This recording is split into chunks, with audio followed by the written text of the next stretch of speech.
انتقام کی حامل حکومت اور اقتدار کی انتہا۔ ابو ذر غفاری۔ پاکستان کی سیاست میں پہلی دفعہ سابقہ وزیر اعظم پاکستان عمران خان سمیت غرور و تکبر کے حامل وزراء کو گھر بھیج دیا گیا، عدم اعتماد کے ووٹ کے ذریعے سے ہٹا دیا گیا اور تحریک انصاف حکومت کا تختہ الٹ ہو گیا۔ 9 اور 10 اپریل کی شب خان صاحب کو اقتدار سے ہٹا دیا گیا۔ سارا دن قومی اسمبلی میں عدم اعتماد کی ووٹنگ کو لیٹ سے لیٹ تر کیا گیا، آئین اور قانون کو روندا گیا، لیکن کہتا یہ رہا کہ میں جھکوں گا نہیں اور میں چھوڑوں گا نہیں، بس سب غدار ہیں۔ اس بات پہ بعد میں بات کرتے ہیں، پہلے دیکھتے ہیں کہ انہوں نے 3.5 سال میں عوام اور مفاد عامہ کے لحاظ سے ڈیلیور کیا کیا، اور جو عوام سے وعدے کیے ان پہ کتنا عمل کیا۔ سابقہ وزیر اعظم ریپبلک آف پاکستان عمران خان نے اقتدار سنبھالتے ہی انتقامی کارروائیوں کا آغاز بڑے پیمانے پہ کیا اور آخر تک انتقام ہی انتقام کا سلسلہ برقرار رہا۔ غرور و تکبر تو اترنے کا نام ہی نہیں لے رہا تھا، اور اس کے ساتھ اس کے خاص وزراء نے گالم گلوچ کی سیاست کی شروعات کی، اور اس کے ساتھ اتنا ہی نہیں بلکہ انہوں نے سوشل میڈیا پہ گالم گلوچ کی بریگیڈ کو پروموٹ کیا۔ 7 سوشل میڈیا سیل بنائے گئے جس میں امپورٹڈ حکومت نامنظور، غداروں کو پھانسی دو، بھکاریوں پہ لعنت، کانپے ٹانگ رہی ہیں جیسے مختلف قسم کے ٹرینڈ کو پروموٹ کیا اور نہ رکنے والا سلسلہ شروع کر دیا۔ اپوزیشن لیڈران سمیت بیوروکریٹس کو نشانہ بنانا بھی شروع کر دیا، اور نہ رکنے والے سلسلے کو بڑھانے میں سابق وزیر اعظم کے قریبی ساتھیوں نے اہم کردار ادا کیا، جس میں سر فہرست فواد چودھری، شہباز گل، فیصل جاوید، شیخ رشید، شبلی فراز، اسد عمر، حلیم عادل شیخ، عالمگیر خان وغیرہ شامل تھے۔ 3.5 سالوں میں کروڑوں نوکریاں اور لاکھوں افراد کو گھر دینے کے اعلانات دھرے کے دھرے رہ گئے اور ملک کی معیشت تباہ ہونے لگی۔ ڈالر کی اونچی اڑان آئی، IMF سے قرضے پہ قرضہ، پاکستان کی عوام پہ ٹیکسز کا بوجھ، اشیاء خوردنوش مہنگی سے مہنگی ہونے لگیں، بجلی کا بحران، گیس کا بحران بڑھتا گیا، لیکن خان صاحب اور اس کی ٹیم انتقامی کارروائیوں میں مصروف عمل رہیں۔ خان صاحب جو ٹیم اپنے ساتھ لائے تھے ان کو تجربہ تو تھا ہی نہیں، حتیٰ کہ معاملات بہتر کرنے کی سنجیدہ کوشش کی ہی نہیں۔ تجزیہ نگاروں نے تحریک انصاف کی غیر سنجیدہ حکومت پر تنقید کی تو ان کو سلاخوں کے پیچھے دھکیل دیا گیا، اور پاکستان کے بڑے صحافی حامد میر کو جیو نیوز سے آف ایئر کرا دیا گیا، اور جیو نیوز کے مالک کو بھی جیل بھیج دیا گیا، اور کافی ساری مثالیں ہیں۔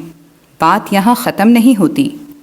اکاؤنٹیبلٹی بیورو نیب اور FIA کو سیاسی مخالفت میں استعمال کیا گیا، انتقامی کارروائیوں میں مزید اضافہ ہوتا گیا۔ پاکستان پیپلز پارٹی کے سینئر رہنما سید خورشید احمد شاہ کو طویل عرصے 2 سال 4 ماہ تک نیب کے توسط سے جیل بھجوا دیا گیا اور زود و کوب کیا گیا۔ کوئی ثبوت نہ ملنے پہ الزام یہ لگایا گیا کہ انہوں نے 500 ارب کی کرپشن کی ہے، جو تاحال ثابت نہ ہو سکی۔ اس کے علاوہ پاکستان پیپلز پارٹی کے رہنما سید خورشید احمد شاہ کی دونوں بیویوں کو عدالت میں پیشیوں کے اوپر پیشیاں لگوائیں اور ان کے گھروں میں چھاپے مارے گئے۔ بالآخر ان کو عدم ثبوت کے بعد عدالت عظمیٰ سے رہائی ملی، اور کوئی ٹھوس شواہد اور ثبوت نیب عدالت میں پیش نہ کر سکی۔ پاکستان پیپلز پارٹی کے 2 درجن سیاسی رہنماؤں کو ہراساں کیا گیا اور من گھڑت کیسز بنائے گئے اور سلاخوں کے پیچھے بھیجا گیا۔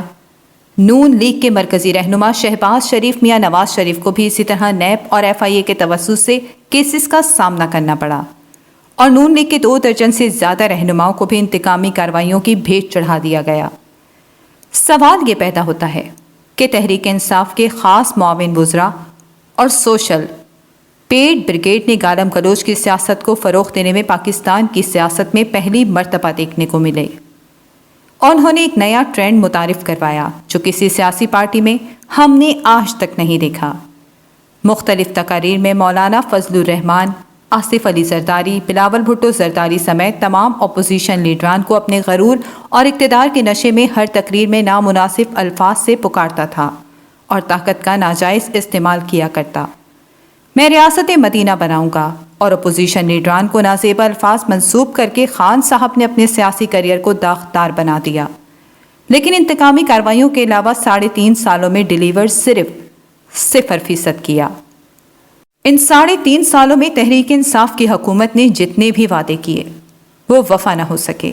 مہنگائی، بے روزگاری، مفلسی، غلط فیصلے، ناقص پالیسیاں اور آخری خط جس کا مفہوم کسی کو سمجھ میں نہ آ سکا، اور اپنی ایگو کو بالا تر کر کے قانون اور آئین کو رونٹ ڈالا، جس کے بعد رسوائی سے اقتدار سے اتارا گیا۔